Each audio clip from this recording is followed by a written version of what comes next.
جیسا کہ میں نے کہا تھا آپ لوگوں کو کہ آپ کے درمیان ایک نوجوان مفتی دوران حضرت علامہ مولانا حافظ مفتی عبدالسلام مصباحی صاحب تشریف فرما۔ دیکھیں ان کی عمر کو دیکھیں، اس کم عمر میں انہوں نے حافظ قرآن یعنی قرآن کو یاد کیا، قاری قرآن بنے، مولانا بنے، عالم بنے، مفتی بنے، یہ ساری چیزیں اپنے سینے میں بسائے ہوئے آج آپ کے درمیان موجود ہیں۔ انہیں دیکھیں۔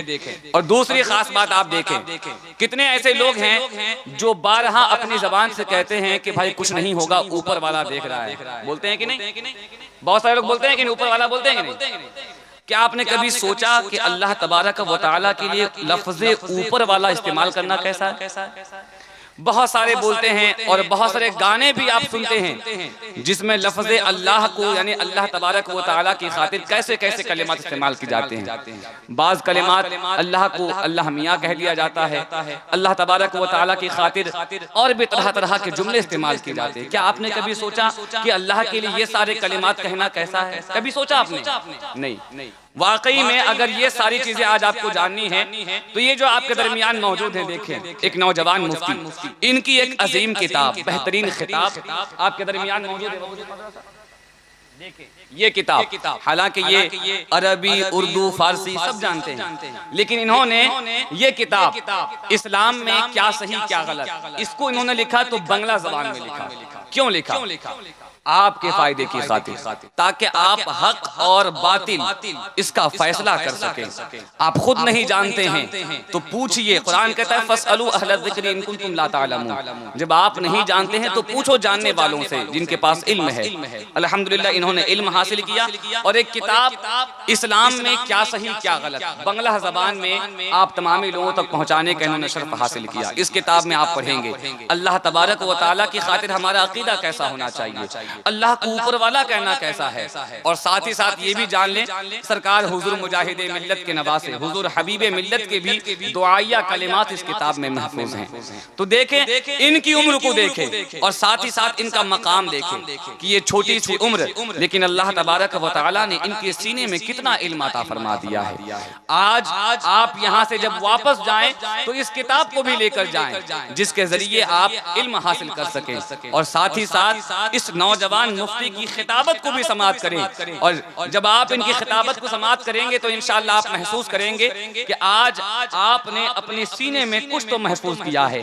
آج آپ یہاں سے جب واپس جائیں گے تو آپ محسوس کریں گے کہ انشاءاللہ العزیز آج ہمیں جو بیان سننے کو ملا ہے اس کے ذریعے ہم بہت فائدہ حاصل کر سکتے ہیں۔ ساتھ ہی ساتھ یہ عام جلسہ نہیں ہے، اس میں جشن دستار بندی کا موقع ہے، یعنی حافظ قرآن کے سر پہ تاج پہنایا جائے گا، حضرت حبیب ملت اپنے ہاتھوں سے پگڑی باندھیں گے۔ یہ حسین موقع بھی آپ کو دیکھنا ہے۔ آج کے اس حسین رات سے آپ کو کتنی ساری باتیں سننے کو ملیں گی اور ساتھ ہی ساتھ کتنی نیکیاں آپ کو کمانے کا موقع ملے گا۔ آئیں اس عظیم مفتی کا استقبال والہانہ انداز کے ساتھ کریں۔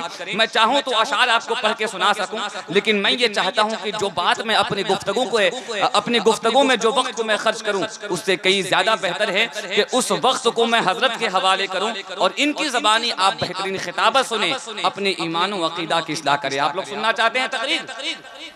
ہاں سنیے، تقریر سنیے اور ساتھ ہی ساتھ ایمان و عقیدہ کی اصلاح کیجیے۔ اس دور میں ایمان بچانا بہت مشکل ہے، ایمان بچانا ناممکن کے برابر ہو چکا ہے۔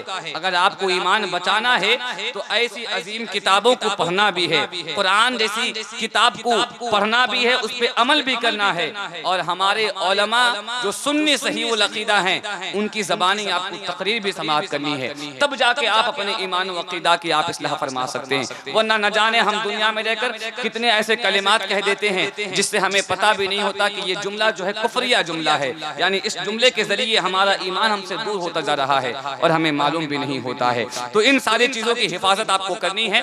بس والہانہ انداز کے ساتھ مفتی عبدالسلام مصباحی صاحب کا استقبال کریں۔ مصباحی ایسے نہیں بن گئے ہیں، پورے ہندوستان کا جو سب سے بڑا ادارہ ہے جامعہ اشرفیہ، ہندوستان میں ایک ممتاز ادارہ، اس ادارے سے انہوں نے علم حاصل کیا ہے۔ والہانہ انداز کے ساتھ ان کا استقبال کریں۔ آگے سے لے کر پیچھے تک جتنے لوگ موجود ہیں حضرت کو یہ بتائیں کہ آپ ابھی بھی سن سکتے ہیں۔ نعرہ تکبیر، اتنی ساری بات کہی تھی اتنی سے سننے کی خاطر میں نے ذرا سا اور آواز لے آئے. کیا چچا آواز لا سکتے ہیں کہ نہیں؟ مجھ تک آواز پہنچے کم از کم. اور یہی نہیں آپ آواز پہنچائیں مدینہ تک پہنچائیں. آپ کی آواز دھام نگر پہنچے, بریلی پہنچے, اجمیر پہنچے, بغداد ہوتے ہوئے کربلا پہنچے, کربلا ہوتے ہوئے مدینہ پہنچ جائے. سارے لوگ نعرہ تکبیر, نعرہ رسالت, مسلک اعلیٰ حضرت, فیضان مجاہد ملت, حضور حبیب ملت, نعرہ تکبیر, نعرہ رسالت. ہم دل کے نگینے سے انہیں دیکھ رہے ہیں, عاشق ہیں قرینے سے انہیں دیکھ رہے ہیں. اپنا یہ عقیدہ ہے جنہیں عشق نبی ہے, سرکار مدینے سے انہیں دیکھ رہے ہیں. آپ کی سماعت کے والے حضرت علامہ مولانا حافظ مفتی عبدالسلام مصباحی صاحب. اسٹیج پر رونق افروز علماء کرام, بالخصوص آپ کے بستی کا امام, مدرسہ شہر مدینہ کے مدرس حضرت حافظ و قاری معید الاسلام صاحب. اسٹیج پر رونق افروز حضرت علامہ مولانا مفتی ابرار احمد اعظمی صاحب, دیگر علماء کرام, سامعین اعظام, پردہ نشین خواتین اسلام, السلام علیکم ورحمۃ اللہ تعالی وبرکاتہ. الحمدللہ رب العالمین, والعاقبة للمتقین, والصلاة والسلام على سید المرسلین وعلى آلہ واصحابہ اجمعین. اما بعد فاعوذ باللہ من الشیطان الرجیم, بسم اللہ الرحمن الرحیم. قل هل يستوي الذين يعلمون والذين لا يعلمون, صدق الله العظیم, وصدق رسوله النبی الامین المتین المبین الکریم, ونحن على ذلك لمن الشاہدین والشاکرین, والحمد للہ رب العالمین. حضرات محترم, آپ کے دیار محبت میں پہلی مرتبہ حاضری کا شرف حاصل ہو رہا ہے. یقیناً آپ سبھی حضرات قابل مبارکباد ہیں کہ آج مدرسہ شہر مدینہ کا یہ جشن دستار بندی کا اجلاس آپ منعقد کر رہے ہیں. اور اس سے زیادہ قابل فخر اور قابل مبارکباد آپ کے امام صاحب, آپ کے مدرس صاحب ہیں, جنہوں نے 2 طالب علم کو تیار کیا, جنہوں نے قرآن مقدس کو اپنے سینوں میں محفوظ کیا, اور آج اس بزم پاک میں انہیں دستار حفظ سے نوازا بھی جائے گا. 2 بچوں کو تیار کرنا, یقیناً جو لوگ مدرسہ سے جڑے رہتے ہیں, کسی بھی طرح وابستہ رہتے ہیں, ان کو اچھی طرح اندازہ ہو سکتا ہے کہ 2 بچوں کو حفظ کروانا کتنا عظیم کام ہے, اور اس کا ثواب بھی کتنا عظیم ہے, اس کا آپ اندازہ نہیں لگا سکتے. اتنا بڑا کام, اتنا بڑا کارنامہ حضرت حافظ و قاری معید الاسلام صاحب نے انجام دیا, اور اس کے پیچھے کمیٹی کے ممبران کا بھی بہت بڑا دخل ہے کہ ان لوگوں کی مدد سے یہ مدرسہ چل رہا ہے, اور یہاں سے بچے علم دین سیکھ کر قرآن مقدس کو اپنے سینے میں محفوظ کر کے فارغ التحصیل ہو رہے ہیں. اللہ رب العزت کے بارگاہ میں دعا ہے کہ مولا اس ادارے کو دن دگنی رات چوگنی ترقی عطا فرمائے, ساتھ ہی ساتھ اس مدرسہ کے فیضان سے پورے آبادی کو شاد و آباد رکھے. حضرات, مجھ سے پیشتر آپ نے بہت سے نعت و منقبت کے اشعار, تقاریر سماعت کی. میں بھی تھوڑی دیر کے لیے آپ کے روبرو حاضر آیا. حضرت علامہ مولانا صالح صاحب نے تو بہت کچھ بول دیا, حالانکہ میں اس لائق تو نہیں کہ اتنی باتوں کا مستحق میں ہو جاؤں. بس اتنا سمجھ لیں کہ خادم دین ہوں, مبلغ دین ہوں. کوشش رہتی ہے کہ اللہ تبارک و تعالیٰ نے جو کچھ بھی علم دین کی دولت سے نوازا وہ لوگوں تک پہنچاؤں, بس اتنی کوشش رہتی ہے. اگر میری یہی کوشش اللہ رب العزت کی بارگاہ میں قبول ہو جائے تو میں سمجھتا ہوں میری نجات کے لیے کافی ہوگا. آئیے, چونکہ یہ پروگرام مدرسہ کے دستار بندی کا پروگرام ہے, اسی مناسبت سے سب سے پہلے یہ سمجھ لیں کہ تقریر کس عنوان پہ ہوگی, کیا میری ٹاپک ہوگی. کیونکہ اگر آپ ٹاپک اور عنوان کو ہی نہیں سمجھیں گے تو پوری تقریر آپ کی سمجھ میں نہیں آئے گی. تو آج جس چیز کو میں نے اپنی تقریر کا عنوان بنایا ہے وہ علم دین کی اہمیت اور عالم دین کی اہمیت. بات سمجھ میں آ رہی ہے؟ ٹاپک کیا ہے میرا؟ علم دین اور عالم دین کی اہمیت کیا ہے؟ What is the importance of Islamic education and Islamic scholar, آپ کو یہ سمجھنا ہے بس، اور اسی پر انشاءاللہ میری تقریر ہوگی، آپ کو بغور سماعت کرنی ہے۔ آئیے سب سے پہلے ہم اور آپ مل کر معمولات اہل سنت کے مطابق دونوں عالم کے مالک و مختار سید ابرار و اخیار احمد مجتبی محمد مصطفیٰ رسول اللہ صلی اللہ تعالی علیہ وسلم کی بارگاہ میں جی لا کر درود پاک پیش کریں۔ اللہم صلی علی سیدنا مولانا محمد وعلی آلہ وصحبہ وبارک وسلم اجمعین، صلاۃ و سلام علیکہ یا رسول اللہ صلی اللہ تعالی علیہ وسلم۔ حضرات، آپ سن رہے ہیں بزم نعت یوٹیوب چینل کی پیشکش۔ اور ایک کو تھوڑا سا کم کروا دیجئے، ایک کو تھوڑا کم کروا دیجئے۔ میں نے قرآن مقدس کی ایک مشہور و معروف آیت کریمہ کی تلاوت کا شرف حاصل کیا، آپ نے ملاحظہ کیا اللہ رب العزت اپنے محبوب سے ارشاد فرما رہا ہے، اے محبوب آپ فرما دیں کیا جاننے والے اور نہ جاننے والے دونوں برابر ہیں؟ اس کو دوسرے لفظ میں ہم یوں بول سکتے ہیں، کیا عالم اور غیر عالم، کیا عالم اور جاہل دونوں برابر ہیں؟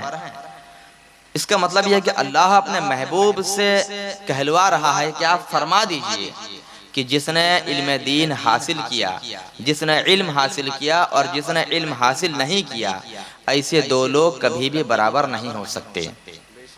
قرآن کا فرمان ہے کہ ایسے دو لوگ کبھی بھی برابر نہیں ہو سکتے، کیونکہ علم ایک نور کا نام ہے، علم ایک روشنی ہے، اور جو شخص اس علم کو حاصل کر لیتا ہے، اپنے سینے میں اتار لیتا ہے، اس کا سینہ، اس کا دل منور و مجلہ ہو جاتا ہے، پھر ہر چیز کو وہ اچھی طریقے سے پرکھ سکتا ہے، سمجھ سکتا ہے کہ میرے لیے کیا جائز ہے، کیا ناجائز ہے، کیا حلال ہے، کیا حرام ہے۔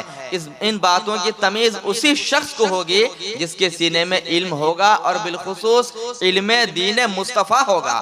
وہی شخص سمجھ سکتا حق کیا ہے اور ناحق کیا ہے، اور جس کے سینے میں علم دین مصطفیٰ ہوگا ہی نہیں، جو علم سے کورا ہوگا، جو بالکل علم سے عاری ہوگا، وہ حق اور ناحق کو سمجھنے کی تمیز نہیں رکھے گا، اس کے نزدیک حلال اور حرام کی تمیز ہی نہیں ہوگی، جائز اور ناجائز کی تمیز ہی نہیں ہوگی۔ تبھی تو قرآن بابا کے دہلیہ اعلان کر رہا ہے کہ اے محبوب آپ فرما دیجئے کہ عالم اور جاہل کبھی بھی برابر نہیں ہو سکتے۔ ایک عالم کا مقام اور مرتبہ اتنا اونچا ہے، اتنا اونچا ہے کہ آپ اس کا اندازہ تک نہیں لگا سکتے۔ ہم یہ بارہا دیکھتے ہیں، سنتے ہیں کہ ایک آدمی، یہ دیکھ لیں آپ کہ اگر ایک آدمی پوری رات بھر اللہ کی عبادت کرے، رات کو جگنا کتنا مشکل کام ہوتا ہے۔ آپ جو لوگ جگہ بیٹھے ہیں آپ کو اچھی طرح اندازہ ہو رہا ہوگا کہ پوری رات آپ دن بھر محنت کیے ہیں، پھر پوری رات جگ کر اللہ اور اس کے رسول کا ذکر سن رہے ہیں، تو یقیناً آپ پر رات یہ گزارنا، فقط ایک رات آپ جگ رہے ہیں، لیکن آپ کو کس قدر مشقتوں کا سامنا کرنا پڑ رہا ہے۔ لیکن آپ سوچیں اگر کوئی شخص روزانہ ہر رات بیدار رہے، ہر رات اللہ کی عبادت میں پوری رات گزار دے، ایسے شخص کو کیا کہا جاتا ہے؟ عابد کہا جاتا ہے، اللہ کی عبادت کرنے والا۔ تو ایک بندہ وہ ہے جو پوری رات رب کو راضی کرنے کے لیے، اپنے رسول کو راضی کرنے کے لیے اللہ کی عبادت میں لگا ہوا ہے، مصلی پر کھڑا ہوا ہے، کبھی سجدہ میں ہے، کبھی رکوع میں ہے، پوری رات اس کی گزر جاتی ہے۔ وہ شخص عالم دین نہیں ہے، قاری قرآن نہیں ہے، لیکن عابد ہے، پوری رات رب کی عبادت کر رہا ہے، اپنے اوپر مشقت کو برداشت کر رہا ہے، صعوبتوں کو برداشت کر رہا ہے، رات کی فکر نہیں ہے، نیند کی فکر نہیں ہے، فقط اللہ کو راضی کرنے کے لیے عبادت میں لگا ہوا ہے۔ لیکن پھر بھی دیکھیں، عابد کا مقام اور مرتبہ ایک طرف اور عالم کا مقام اور مرتبہ دوسری طرف۔ میرے نبی ارشاد فرماتے ہیں، فقیہ واحد اشد علی الشیطان من الف عابد۔ ایک دین کا عالم دین، ایک دین کا فقیہ جو ہوگا، اس کا مقام اور مرتبہ 70 عابدوں سے زیادہ ہو جایا کرے گا۔ تمہاری عبادت، عابد کی ریاضت ایک طرف، وہ پوری رات اللہ کی عبادت کرے، مصلی پر کھڑا رہے، اس کی عبادت ایک طرف، لیکن ایک عالم اگر عشاء کی نماز پڑھ کر سو جائے، پھر فجر کی نماز کے لیے بیدار ہو، تب بھی اس عالم دین کا مقام اور مرتبہ اس عابد سے 70 گنا زیادہ میرے نبی نے ارشاد فرمایا۔ ذرا سوچو تو صحیح، آپ کے مائنڈ میں سوال گھوم رہا ہوگا کہ اس کی وجہ کیا ہو سکتی ہے۔ ایک بندہ پوری رات عبادت کرے اور ایک بندہ عشاء پڑھ کے سو جائے، پھر بھی اس کا مقام اور مرتبہ اتنا اونچا ہے۔ آپ اس چیز کو سوچیں اور میری بات کو ملاحظہ کریں۔ معاملہ یہ ہے کہ عابد جو ہوتا ہے، پہلی بات تو یہ ہے کہ اس کے اندر علم دین عالم کی طرح سے نہیں ہے۔ پھر عابد کی عبادت فقط اپنے لیے ہوتی ہے۔ وہ جتنے بھی نوافل پڑھتا ہے، نفل نمازیں ہو، نفل روزے ہو، اس کی ساری عبادت فقط اس کی ذات کے لیے۔ وہ 100 رکعت نفل پڑھے، اس کا ثواب اسی کو ملے گا۔ وہ دن بھر ہر روز روزہ رکھتا جائے، اس کا ثواب اسی کو ملے گا۔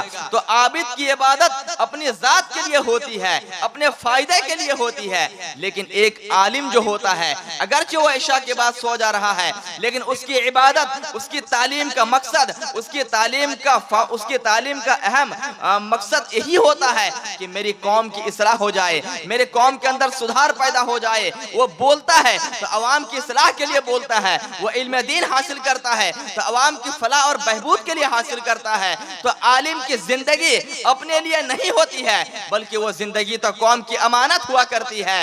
تبھی تو عابد اپنے لیے کر رہا ہے تو پوری رات بھی کرے عبادت، وہ اپنے لیے کرے گا۔ لیکن ایک عالم اگرچہ رات بھر سو رہا ہے، لیکن اس کی ہر عبادت، اس کا ہر کام، ہر قول، ہر فعل اپنی قوم کی اصلاح کے لیے ہوا کرتی ہے، دوسرے کے لیے ہوا کرتی ہے۔ تبھی اللہ نے ارشاد فرما دیا کہ عالم کا مقام اور مرتبہ غیر عالم سے بہت بلند و بالا ہوا کرتا ہے۔ تبھی تو نبی پاک نے دوسرے مقام پر ارشاد فرمایا کہ عالموں کا مقام اتنا اونچا ہے، اے لوگو سنو، عالموں کا مقام اتنا اونچا ہے کہ سمندر کی مچھلیاں عالموں کے لیے دعائے استغفار کرتی ہیں، بل میں چونٹیاں اللہ کی بارگاہ میں عالموں کے لیے استغفار کیا کرتی ہیں۔ یہ عالموں کا مقام اور مرتبہ ہوا کرتا ہے، یہ عالموں کا مقام اور مرتبہ ہوا کرتا ہے۔ ہم نے کیا سمجھ رکھا ہے؟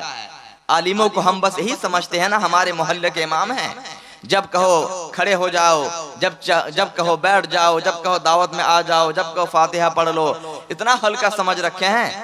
ارے عالموں کا مقام اور مرتبہ ہم نے کیا سمجھا ہے؟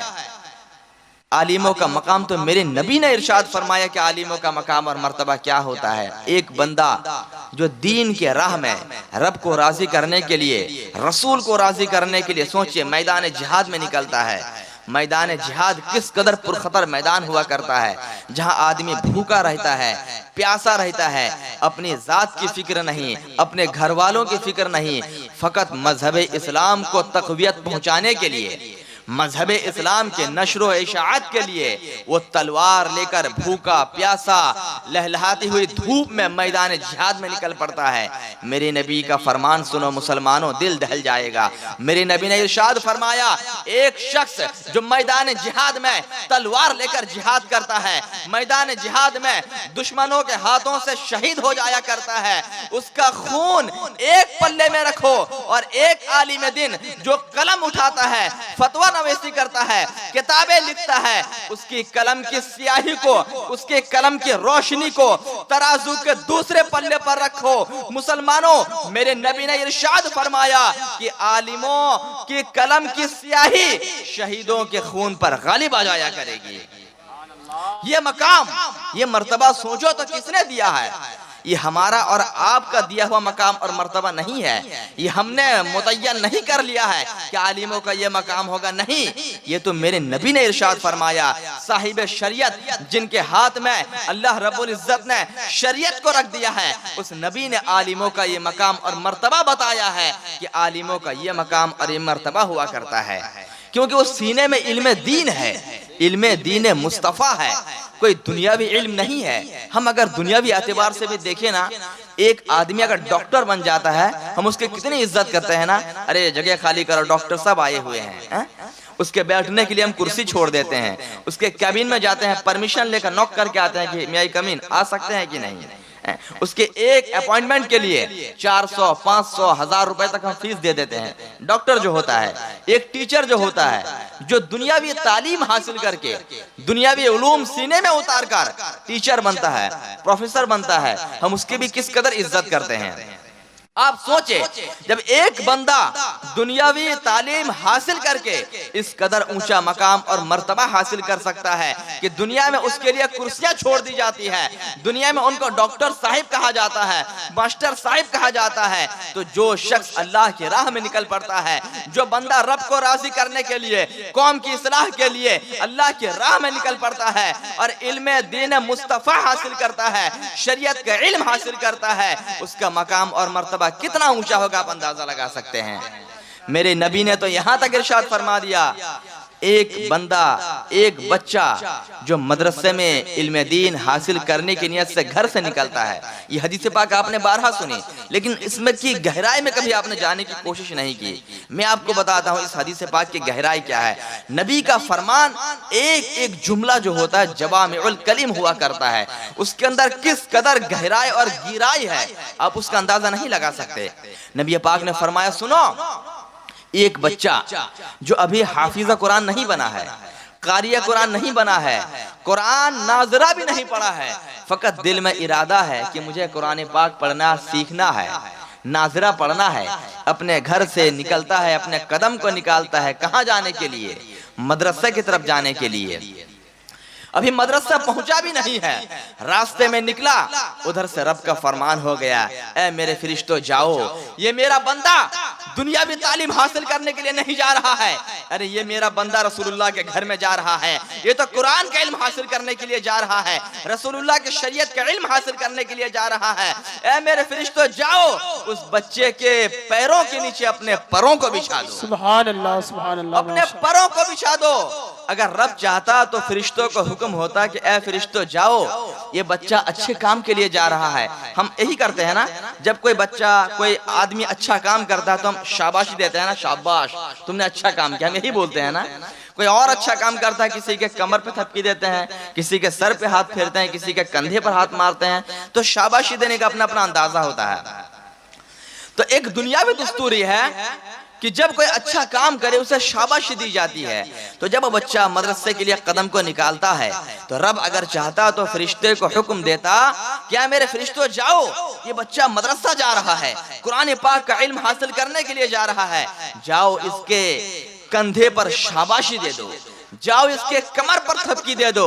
لیکن نہیں، میرے رب نے ایسا حکم صادر فرمایا جو بالکل یونیک ہے، جو بالکل نیا ہے، کیونکہ کمر پر شاباشی دینا یہ دنیا داروں کا طریقہ ہے، کندھے پر ہاتھ مار کر تھپکی دینا یہ دنیا داروں کا طریقہ ہے، لیکن جب کوئی بچہ رسول اللہ کے دین کا علم حاصل کرنے کے لیے جا رہا ہے تو رب کا طریقہ یہ ہے کہ اے میرے فرشتوں جاؤ، اس بچے کی تعظیم کے لیے، اس کے اکرام کے لیے کمر پر تھپکی نہیں دینا ہے، کندھے پر ہاتھ نہیں مارنا ہے، بلکہ اس کی عزت اس طریقے سے کرو کہ اس کے پیروں کے نیچے اپنے پروں کو بچھا دو اور اس کی عزت افزائی کرو کہ وہ علم دین حاصل کرنے کے لیے جا رہا ہے۔ سبحان اللہ، سبحان اللہ۔ ایک دنیا میں بڑے سے بڑا اگر منتری بھی آ جائے تو ہم کیا کرتے ہیں، آپ نے دیکھا ہوگا نا، جب 15 اگست یا 26 جنوری وغیرہ آتا ہے تو منتری وغیرہ جب منچ پہ جاتے ہیں تو لال کارپٹ بچھاتے ہیں ان کے ویلکم کے لیے، ہوتا ہے نا، اس کو بولتے ہیں ریڈ کارپٹ ویلکم۔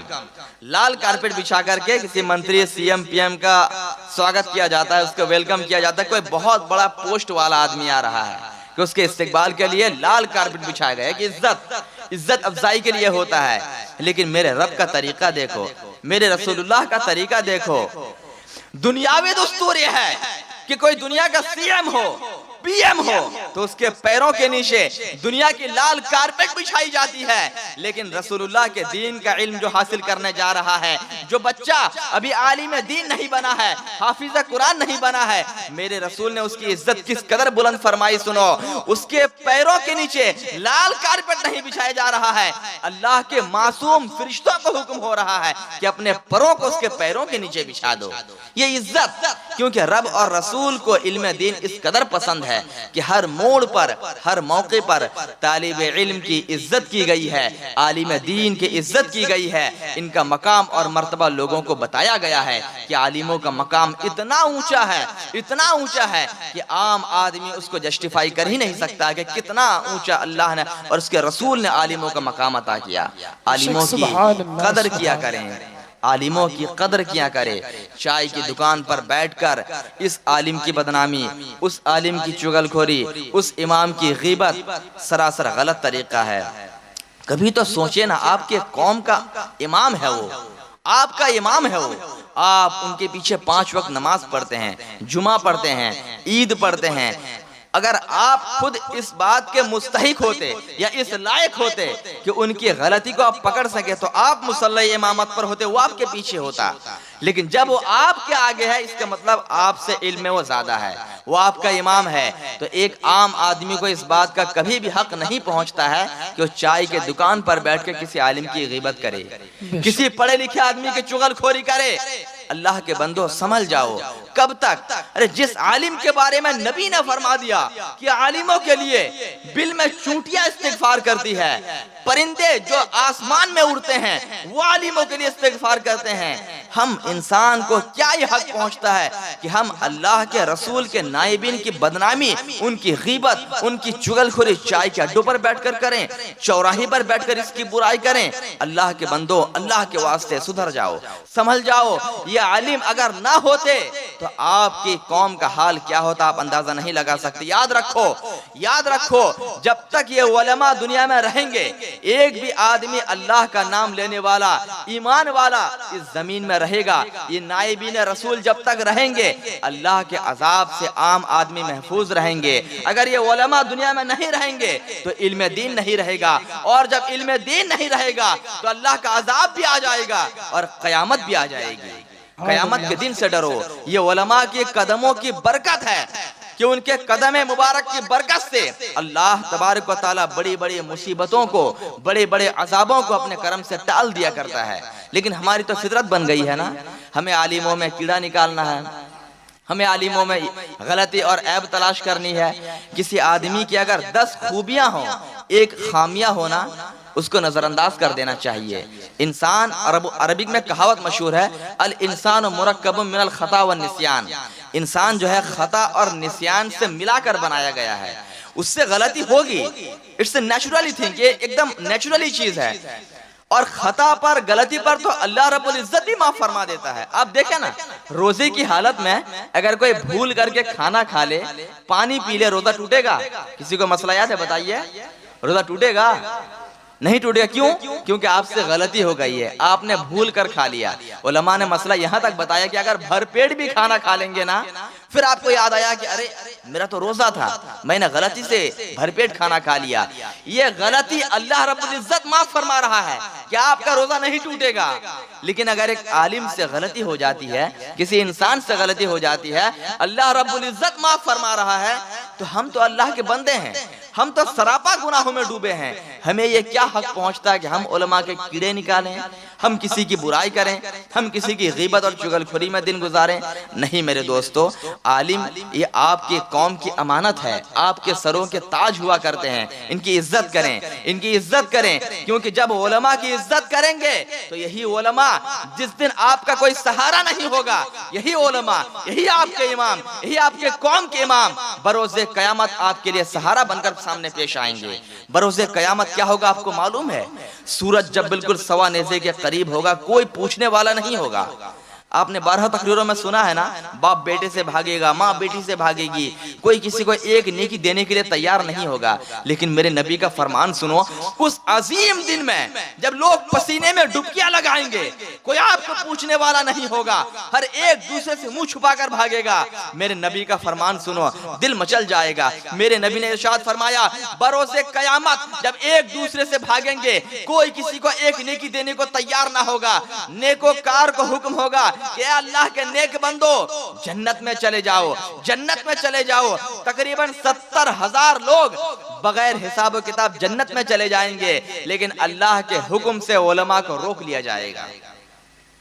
جو نیک بندے ہوں گے، عالم تو نہیں ہوں گے، ان کو جنت میں جانے کا حکم ہو جائے گا کہ تم جنت میں چلے جاؤ، لیکن علماء کو روک لیا جائے گا۔ علماء عرض کریں گے، مولا اب ہمارے ساتھ کیا معاملہ ہونے والا ہے؟ جو عام غیر عالم نیکوکار تھے وہ تو جنت میں چلے گئے، ہمیں کیوں روک دیا گیا؟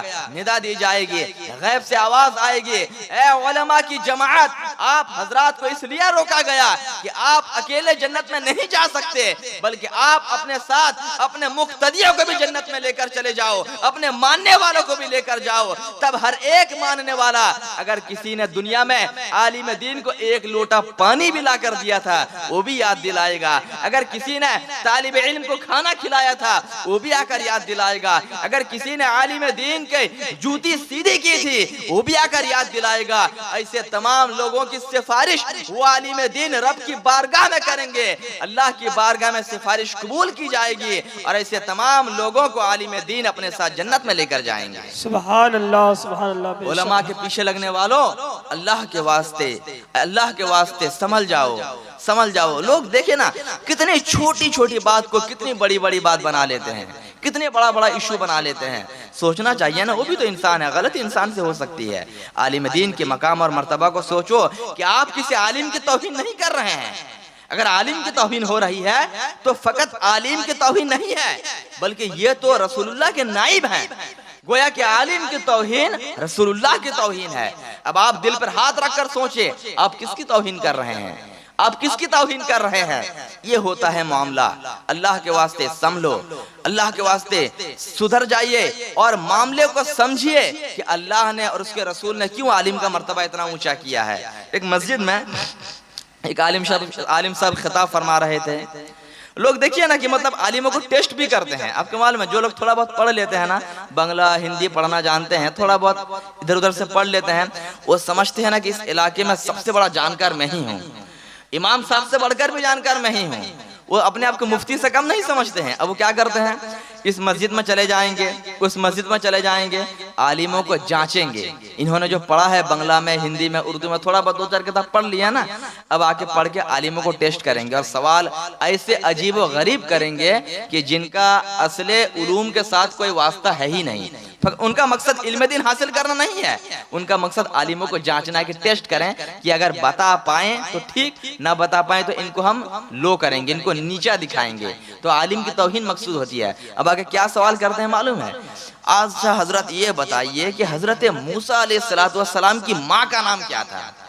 اب آپ بتائیے، ایسے لوگوں کو اگر وضو کے فرائض پوچھ لیا جائے بتا نہیں پائیں گے، غسل کے فرائض پوچھ لیا جائے تو بتا نہیں پائیں گے۔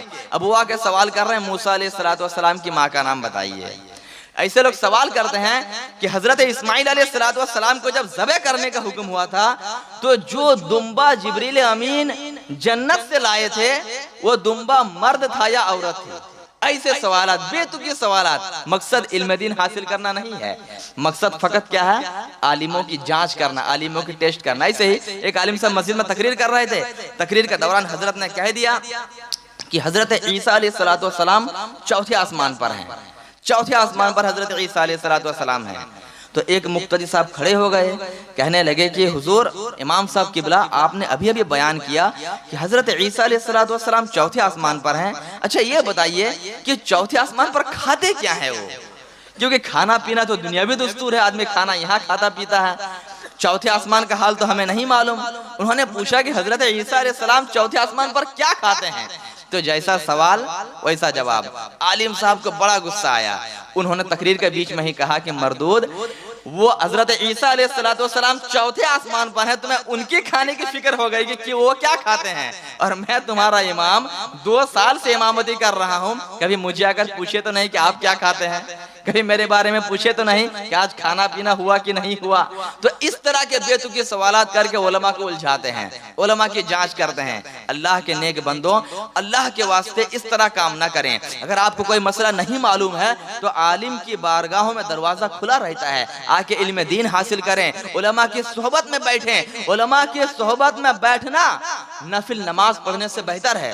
حضور اعلی حضرت تاجدار اہل سنت شاہ امام احمد رضا خان قدس سرہ رضی اللہ تعالی عنہ سے سوال ہوتا ہے کہ حضور عالم ہونے کے لیے سند کی ضرورت ہے، ڈگری کی ضرورت ہے؟ حضور اعلی حضرت رضی اللہ تعالیٰ عنہ نے بہت پیارا انوکھا جواب دیا۔ حضور اعلی حضرت نے ارشاد فرمایا کہ نہیں، عالم ہونے کے لیے سند کی ضرورت نہیں، ڈگری کی ضرورت نہیں، عالم ہونے کے لیے علم کی ضرورت ہے۔ کس چیز کی ضرورت ہے؟ علم کی ضرورت ہے۔ لوگوں نے پوچھا کہ حضور علم کیسے حاصل ہوتا ہے؟ علم کیسے آئے گا؟ علم کیسے حاصل ہوتا ہے؟ حضور اعلیٰ حضرت ارشاد فرماتے ہیں علم 3 طریقوں سے حاصل ہوتا ہے. سنیں، باتوں کو یاد رکھیں گے نا. نیند تو نہیں آ رہی ہے؟ کتنے لوگ سو رہے ہیں؟ کوئی نہیں سو رہا نا، بیدار ہے نا. قیمتی باتیں ہیں. سنیں، علم 3 طریقوں سے حاصل ہوتا ہے. کون کہہ رہا ہے؟ جس امام کے نام پر ہم مر مٹنے کو تیار ہوتے ہیں، وہ امام عشق و محبت بریلی کا تاجدار کہہ رہا ہے کہ علم 3 طریقوں سے حاصل ہوتا ہے. سب سے پہلا طریقہ یہ ہے کہ علم کتابوں کو پڑھنے سے حاصل ہوتا ہے. کتب بینی. By studying we can achieve the Islamic education and modern education. ہم کتابوں کو پڑھ کر دنیاوی علم بھی حاصل کر سکتے ہیں، دینی علم بھی حاصل کر سکتے ہیں. پڑھیے، کتابوں کو پڑھ کر علم حاصل کر سکتے ہیں. اور دوسری چیز کیا ہے؟ مدرسے میں داخلہ لے کر طالب علم کی حیثیت سے ہم علم دین حاصل کر سکتے ہیں. 2 باتیں ہو گئی. تیسری چیز جو میرے اعلیٰ حضرت نے ارشاد فرمایا کہ علماء کی صحبت میں بیٹھا کرو. علماء کی صحبت میں بیٹھنے سے بھی علم دین حاصل ہوتا ہے. کتنا پیارا نسخہ ہے، سوچئے. کہ اب آپ کی عمر نہیں ہے، ٹھیک ہے، کوئی بات نہیں ہے. کتابیں آپ نہیں پڑھ سکتے، اردو پڑھنا نہیں جانتے ہیں. قرآن تو پڑھنا ماشاءاللہ. مسلمان تو گوشت کھانے والے ہو ہی گئے، قرآن پڑھنے کی کیا ضرورت ہے نا؟ یہی تو رہ گیا ہے. اللہ ماشاءاللہ. قرآن آپ نہیں پڑھ سکتے ہیں. ارے قرآن نہیں پڑھ سکتے، اردو کتابیں نہیں پڑھ سکتے، مدرسہ میں جانے کی عمر نہیں بچی ہے، تو بچا کیا ہے؟ کم سے کم علماء کی صحبت میں تو بیٹھ جاؤ. میرے اعلیٰ حضرت نے ارشاد فرمایا کہ علماء کی صحبت میں بیٹھا کرو. علماء کی صحبت میں بیٹھنے سے علم دین حاصل ہوتا ہے، اچھی باتیں ملتی ہے. شرابی کے پاس جاؤ گے، شرابی کے ساتھ بیٹھو گے تو شرابی بن جاؤ گے. کبابی کے پاس بیٹھو گے، کبابی بنو گے. سود خور کے پاس بیٹھو گے، سود خوروں کے ساتھ حشر ہوگا. عالموں کے پاس بیٹھو گے، علم دین کی باتیں ہوں گی، سبحان اللہ، دنیا اور سبحان آخرت کی بات ہوگی. اور نبی کے فرمان کو نگاہوں کے سامنے رکھو. میرے نبی نے ارشاد فرمایا دنیا میں جو جس سے محبت کرے گا یا خاتمے کے وقت جو جس حال میں ہوگا، رب کی بارگاہ میں اسی حال میں اٹھایا جائے گا. اگر کوئی دنیا میں شرابی ہے، شراب کے نشے میں مرا ہے، تو بروز قیامت جب وہ شخص اٹھے گا اس کے منہ سے شراب کی بو آئے گی. اگر کوئی سود خور ہے، اسی حال میں اس کی موت ہو گئی ہے، تو رب کی بارگاہ میں اسی حالت میں اس کو اٹھایا جائے گا.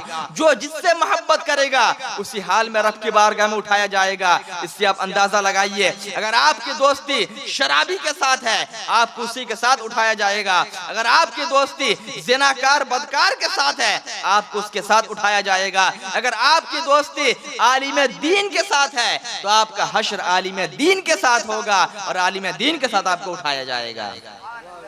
علم دین حاصل کرنے کا بہت اہم ذریعہ علماء کی صحبت میں بیٹھنا ہے. لیکن ہمیں تو اس کی فکر ہے ہی نہیں. کیا ضرورت ہے بھائی؟ ہفتے میں جمعہ پڑھنے آ گئے، سال میں 2 بار عید پڑھ لیے، مسجد پر ہم نے احسان کر دیا، امام صاحب پر احسان کر دیا. کیا ضرورت ہے؟ کیا پڑھنا ہے؟ 8 کھاٹ اور 360، بس اتنی ہی نماز ہمیں پڑھنی ہے. 8 جمعہ پڑھنا ہے اور کھاٹ نماز جنازہ پڑھنا ہے.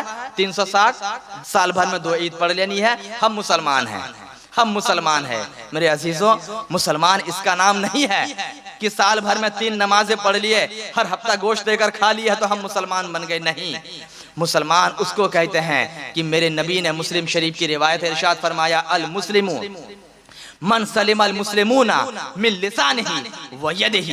مسلمان کامل تو وہ ہوتا ہے جس کی زبان سے، جس کے ہاتھ سے دوسرے مسلمان محفوظ رہیں، اس کو مسلمان کامل کہا جاتا ہے. اور ایک مسلمان کے زبان سے، ایک مسلمان کے ہاتھ سے دوسرا مسلمان کب محفوظ رہے گا؟ آپ اگر دوسرے مسلمان کو مار رہے ہیں، بلا وجہ جھگڑا کر رہے ہیں، زبان سے گالی گلوچ کر رہے ہیں، یہ مسلمانوں پر ظلم ہے. آپ پکے مسلمان نہیں ہیں. اگر آپ اپنے ہاتھوں سے طاقت کا استعمال کر کے دوسرے مسلمانوں کو شکست کر رہے ہیں، اس کو ڈاؤن کر رہے ہیں، تو آپ پکے مسلمان نہیں ہیں. میرے نبی نے ارشاد فرمایا کہ پکا سچا مسلمان وہ ہوگا جس کے زبان سے مسلمان محفوظ رہے، جس کے ہاتھ سے مسلمان محفوظ رہے. لیکن آج تو ماحول ایسا بن گیا ہے کہ جس کے پاس طاقت ہے وہی سب سے آگے رہے گا، اور جس کے پاس طاقت نہیں، جو کمزور ہے، اسے سب سے پیچھے لوگ چھوڑ دیتے ہیں. نہیں میرے عزیزوں، میرے نبی کا فرمان تو یہ نہیں ہے. ہم نے جس نبی کا کلمہ پڑھا ہے، میرے نبی نے ہمیشہ مسلمانوں کی خیر خواہی کی بات کہی ہے. میرے نبی نے ہمیشہ مسلمانوں کے ساتھ حسن سلوک کی بات کہی ہے. میرے نبی نے ہمیشہ دوسروں کی خیر خواہی کا حکم دیا ہے. ارے میرے نبی نے تو یہاں تک حکم دیا ہے کہ اپنے پڑوسی کے ساتھ، اپنے ہمسایوں کے ساتھ، اپنے نیورز کے ساتھ ایسا سلوک کرو کہ ہمیشہ دیکھو اگر آپ کے گھر میں کچھ اچھا کھانا تیار ہوا ہے تو کہیں آپ کا پڑوسی بغل میں بھوکا سو تو نہیں رہا ہے. اگر آپ گھر میں عید بڑی خوشی سے منا رہے ہیں، آپ کا پڑوسی کہیں بغیر کپڑے کے بڑا رنجیدہ ہو کر عید تو نہیں گزار رہا ہے. میرے نبی نے تو یہاں تک فرما دیا کہ اے لوگو سنو، اگر تم اپنے گھر میں کبھی بکری کا پایا تیار کرو نا، کیا بولتے ہیں اس کو، گوڑا، لیگ پیس کبھی تیار کرو نا، تو میرے نبی نے فرمایا کہ سالن شوربہ تھوڑا لمبا کر دو. فائدہ کیا ہوگا؟ جب شوربہ لمبا کرو گے تو اپنے پڑوسی کو بھی دیا کرو، اپنے رشتہ داروں کو بھی دیا کرو. اس سے محبت پیدا ہوگی اور آپ کے پڑوس کے گھر میں جب دیں گے تو پڑوسیوں کا حقوق بھی ادا ہوگا. تو میرے نبی نے پڑوسیوں کے حقوق کو بتایا ہے، عالم دین کے حقوق کو بتایا ہے، رشتہ داروں کے حقوق کو بتایا ہے، ہر ایک کے ساتھ حسن سلوک کرنے کا حکم دیا ہے. یہ ساری باتیں آپ کو کب معلوم ہوں گی؟ اس وقت معلوم ہوں گی جب آپ عالم دین کی صحبت میں بیٹھیں گے، نیک لوگوں کے صحبت میں بیٹھیں گے. لیکن اگر آپ کسی دنیا دار کے صحبت میں بیٹھتے ہیں، چائے کی دکان پر اپنا اڈا جما لیے ہیں، چوراہے کے جگہوں پر اپنا اڈا بنا لیے ہیں، تاش کے پتوں کو اپنا ٹھکانہ بنا لیے ہیں، تو یقین جانیں آپ کا نہ دنیا میں بھلا ہو سکتا ہے نہ آخرت میں بھلا ہو سکتا ہے. اللہ کے واسطے ان سب چیزوں کو غور کیجئے. اچھا، عالم دین کی صحبت میں اگر بیٹھیں گے تو آپ بتائیے کبھی آپ کا برا ہو سکتا ہے؟ عالم دین کبھی آپ کو غلط مشورہ تو نہیں دیں گے، ہمیشہ جب بھی دیں گے اچھی بات کا ہی مشورہ دیں گے. تو ہم اپنے آپ کو کہتے ہیں نا کہ ہم بہت ترقی یافتہ قوم ہیں. آج اپنے آپ کو لوگ کہتے ہیں ہم ڈیولپمنٹ قوم ہیں، ہم بہت آگے جا رہے ہیں. لوگ آج چاند میں جانے کی بات کرتے ہیں، سورج میں جانے کی تیاری چل رہی ہے، منگل گرہ میں لوگ پہنچ کر سیٹلائٹ وغیرہ لگوا دیے ہیں. لیکن ہم اتنے آگے بڑھ کر بھی ہم بہت پیچھے ہیں. ہمیں اپنی آخرت کی فکر نہیں ہے، ہم کہاں بیٹھ رہے ہیں، کہاں اٹھ رہے ہیں، ہمیں اس کی فکر نہیں ہے. اور ہم کہتے ہیں کہ ہم بہت عقل والے ہیں، ہم بہت دماغ والے ہیں. یہ کیسی عقل مندی ہے، یہ کیسی دانش مندی ہے؟ دیکھا جائے تو سب سے زیادہ خسارے میں ہم لوگ ہیں. یہ انسان سب سے زیادہ گھاٹے میں ہے کہ اپنا نفع اور نقصان پہچان نہیں پا رہا ہے، اپنے فائدے کی چیز کو سمجھ نہیں پا رہا ہے. یقین جانو علم دین بہت ہی امپورٹنٹ چیز ہے، بہت ہی وائٹل چیز ہے. اور جو لوگ علم دین سے جڑے ہوئے ہیں ان کا مقام اور مرتبہ اور اونچا ہے. پانسکوڑا والو، آپ نے مدرسہ شہر مدینہ کھول کر گھاٹے کا سودا نہیں کیا ہے، بہت عمدہ سودا آپ نے کیا ہے. اور ایسا سودا کیا ہے، ایسا بیج آپ نے بو دیا ہے کہ اس سے جتنے پودے نکلیں گے یہ تمام پودے ہرے بھرے ہوں گے. جہاں جائیں گے علم دین پھیلائیں گے، نام آپ کے ادارے کا ہوگا. جہاں جائیں گے نام آپ کے بستی کے کمیٹی والوں کا ہوگا. اور دنیا میں بھی اس کا فائدہ ملے گا اور آخرت میں بھی اس کا فائدہ آپ کو نظر آئے. سبحان اللہ، سبحان اللہ. سرکار اعلی حضرت رضی اللہ تعالی عنہ کے بارگاہ میں کچھ لوگ حاضری عرض کیا، حضور طالب علم کا مقام اور مرتبہ کیا ہوتا ہے؟ ہم جو اپنے مدرسوں میں ادارہ بناتے ہیں، اتنا پیسہ ہر سال اس میں انویسٹ کرتے ہیں، بچوں کو کھلاتے پلاتے ہیں، دستار بندی دیتے ہیں. کبھی آپ کے ذہن میں سوال پیدا ہوتا ہوگا نا کہ اس کا فائدہ ہمیں کیا ملنے والا ہے؟ کیا ہم یہ فضول کام کر رہے ہیں یا کچھ فائدہ بھی ملے گا؟ سرکار اعلی حضرت کے بارگاہ میں لوگوں نے پوچھا کہ حضور طالب علم کا مقام اور مرتبہ کیا ہوتا ہے؟ حضور اعلی حضرت رضی اللہ تعالی عنہ نے ارشاد فرمایا کہ طالب علم کا مقام اور مرتبہ اتنا اونچا ہے کہ اگر وہ کسی قبرستان کے پاس سے گزر جائے، فقط گزر جائے، کچھ بھی نہ پڑے، فقط گزر جائے، تو اللہ اپنے کرم سے اس کے قدم کی برکت سے 40 روز تک اس قبر والوں کے اوپر سے عذاب کو اٹھا لیتا ہے. ایک طالب علم کا مقام اتنا اونچا ہے، سوچو. اب آپ سوچئے کہ آپ کے مدرسہ شہر مدینہ میں کتنے طلبہ پڑھتے ہیں، آپ کے گلیوں سے گزرتے ہیں، آپ کے قبرستان کے پاس سے گزرتے ہیں، آپ کے گھروں سے گزرتے ہیں، تو ان کے قدموں کے نیچے اللہ نے برکت رکھی ہے. تو آپ ادارہ چلا کر گھاٹے میں نہیں ہیں بلکہ فائدے ہی فائدے میں ہیں. یہی وہ کام ہے جو فائدے والا کام ہے. باقی آپ کی دولت جو آپ نے کھا لیا وہ ختم، آپ کا لباس جو آپ نے پہن لیا وہ ختم. اگر کوئی چیز آپ کے بعد میں کام دینے والی ہوگی، جو قبر میں آپ کا ساتھ دے گی، میدان محشر میں آپ کا ساتھ دے گی، یہی نیک کام ہے، یہی اچھے کام ہے جو آپ مدرسے میں صرف کرتے ہیں، طلبہ کے پیچھے خدمت میں لگے رہتے ہیں. یہی وہ چیزیں ہیں جو بروز قیامت آپ کے کام دے گی. حضور اعلی حضرت سے لوگوں نے پوچھا کہ حضور جب ایک طالب علم کا اتنا اونچا مقام ہے تو عالم دین کا مقام کیا ہوگا؟ سوال عالم دین کا مقام کیا ہوگا؟ حضور اعلی حضرت مسکرانے لگے۔ بریلی کے امام ارشاد فرماتے ہیں سنو، طالب علم کا مقام تو اتنا اونچا ہے کہ اگر قبرستان کے پاس سے گزر جائے تو 40 روز کے لیے عذاب کو اٹھا لیا جائے گا۔ سنو، اگر کوئی عالم دین واقعی عالم کامل ہے، متقی ہے، پرہیزگار ہے، تو امام احمد رضا کا عقیدہ یہ کہتا ہے کہ اگر وہ عالم دین کسی قبرستان کے پاس سے گزر جائے تو اللہ قیامت تک کے لیے عذاب کو اٹھا لے گا۔ اللہ قیامت تک کے لیے قبروں سے عذاب کو اٹھا لے گا۔ یہ عالم دین کا مقام اور مرتبہ ہے۔ میرے عزیزوں، اب ذرا سوچو، اب میں آپ کو یہاں سے قبر کے مرحلے کی طرف لے جانا چاہتا ہوں۔ آپ سوچو، ہم سب کا ایمان و عقیدہ یہ ہے کہ قبر میں جو 3 سوالات ہوں گے، تیسرا کوشچن یہی ہوگا نا، ما کنت تقول فی شان ھذا الرجل۔ ہر مومن کے قبر پر رسول اللہ تشریف لائیں گے اور رسول اللہ کے بارے میں اشارہ کر کے سوال ہوگا یہ کون ہے؟ تو آپ کو میں یہاں سے وہاں لے جانا چاہتا ہوں۔ آپ سوچیں، جب طالب علم قبرستان کے پاس سے گزرے تو اللہ اپنے کرم سے 40 روز کے لیے عذاب کو اٹھا لیتا ہے۔ جب عالم دین قبرستان کے پاس سے گزرے تو اللہ قیامت تک کے لیے عذاب کو اٹھا لیتا ہے۔ تو جب کسی سنی کامل کے قبر پر رسول اللہ جلوہ گر ہوں گے، نبی پاک خود تشریف فرما ہوں گے، وہ شخص جب رسول اللہ کو دیکھے گا تو عشق کے مارے مچل کر کھڑا ہو جائے گا، یہی کہے گا ہوا رسول اللہ صلی اللہ علیہ وسلم۔ تو جب وہ شخص رسول اللہ کی رسالت کی گواہی دے گا اور رسول اللہ خود اس کی قبر پر جلوہ گر ہوں گے تو اس کے قبر پر عذاب کیسے ہو سکتا ہے؟ اسی لیے تو میرے اعلی حضرت نے ارشاد فرمایا، قبر پر لہرائیں گے تا حشر چشمے نور کے، قبر پر لہرائیں گے تا حشر چشمے نور کے، جلوہ فرما ہوگی جب طلعت رسول اللہ کی، سبحان اللہ، جلوہ سبحان فرما اللہ، ہوگی جب طلعت رسول اللہ کی۔ حضور سے عشق کیجئے، یہی عشق قبر میں کام آنے والا ہے، یہی عشق میدان محشر میں کام آنے والا ہے۔ صرف دنیا میں نعرہ لگانے سے کام نہیں چلے گا، دنیا میں نعرہ لگانے سے کام نہیں چلے گا۔ عاشق رسول، عاشق اعلی حضرت، غلامان رضا، غلامان تاج الشریعہ، یہ فقط کافی نہیں ہے۔ اگر آپ کو واقعی میں غلام بننا ہے تو غلام کا مطلب تو یہی ہوتا ہے نا کہ فالوور۔